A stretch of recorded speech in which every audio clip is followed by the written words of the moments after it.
నేను మీ Malisetti వెంకటరమణను, Rajampet Janasena party incharge. మిత్రులారా, మనము న్యూస్లో చూస్తుంటాం, నిన్న గుంటూరులో పవన్ కళ్యాణ్ గారి మీద కేసు బనాయించారు. వాలంటీర్ వ్యవస్థ వ్యక్తిగత సమాచారాన్ని సేకరించి ఎవరు సింగిల్గా ఉన్నారు, ఆడపడుచులు 30,000 అదృశ్యమయ్యారని పవన్ కళ్యాణ్ గారు చెప్పారు. ఇది తప్పు అని, ప్రభుత్వాన్ని కించపరుస్తున్నారని, అన్ని రకాల చర్మ సమస్యలకు శాశ్వత పరిష్కారం ఈ శ్రీత 9281458181. వాలంటరీ వ్యవస్థను కించపరుస్తున్నారని తప్పుడు కేసు గుంటూరులో పెట్టారు. అయ్యా జగన్మోహన్ రెడ్డి గారు, అయ్యా పోలీసులు ఎవరైతే ఈ కేసు పెట్టారో కేంద్ర ప్రభుత్వమే పార్లమెంటులో ప్రకటించింది కదయ్యా, 30,000 ఆడపడుచులు అదృశ్యమయ్యారు. వ్యక్తిగత సమాచారాన్ని మీరు క్రోడీకరించి హైదరాబాద్లో ఒక కంపెనీలో దాన్ని ప్రాసెస్ చేస్తూ ఎవరు ఇండివిజువల్గా ఉన్నారు, ఎవరు వితంతువులు ఉన్నారు, ఎవరు సింగిల్ లేడీలు ఉన్నారు, ఎవరు బలహీనులుగా ఉన్నారు, ఎవరు పేదవారుగా ఉన్నారని వాళ్ళను మీరు క్రోడీకరించుకొని వాళ్ళ సమాచారాన్ని తీసుకొని మీరు మీ నాయకులు పోయి వారిని ప్రలోభ పెట్టి ఏమో చేశారు.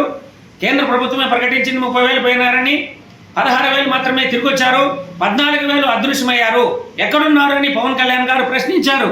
ఇది తప్ప కేంద్ర ప్రభుత్వం ప్రకటించినప్పుడే మీరు ఎటా కేసు పెడతారు? ఈరోజు ఈ కేసు నిలుస్తుంది అనుకుంటున్నారా? వైకాపా నాయకులు, పోలీస్ వ్యవస్థ కేవలం వైకాపా వ్యవస్థగా మారి ప్రజలను మానభంగాలు చేస్తున్నారు, ప్రజలను మర్డర్లు చేస్తున్నారు, పిల్లలను చంపేస్తున్నారు, ప్రతిపక్ష నాయకులను రోడ్ల మీద గొంతుకొస్తున్నారే.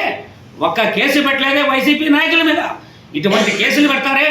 అసలు పోలీస్ వ్యవస్థ కేవలం వైకాపా వ్యవస్థగా ఉందని నేను ఘంటాపథంగా తెలియజేస్తున్నాను. ఇవి అక్రమాల పరిపాలన నుంచి ప్రజలను కాపాడే బాధ్యత జనసేన తెలుగుదేశం తీసుకుందని మీరు తెలుసుకోవాలి. రాబో కాలంలో స్వపరిపాలనకు బీజం పడాలి అంటే, ఆంధ్రప్రదేశ్ అభివృద్ధి జరగాలి అంటే జనసేన తెలుగుదేశం కాంబినేషన్లో ప్రభుత్వాన్ని తప్పక స్థాపించి మీకు న్యాయం చేస్తామని తెలియజేసుకుంటున్నాం.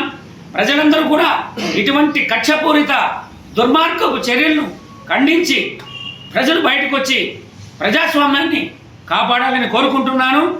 ఈరోజు వైకాపా నాయకులు గత 5 ఏళ్లలో యథేచ్ఛగా దోచుకొని విశాఖపట్నంలోనూ, తిరుపతిలోనూ ఎక్కడ పడితే అక్కడ గిఫ్ట్లు ఇస్తున్నారు, చీరలు పంచుతున్నారు, ఏమేమో గిఫ్ట్లు ఇస్తున్నారు.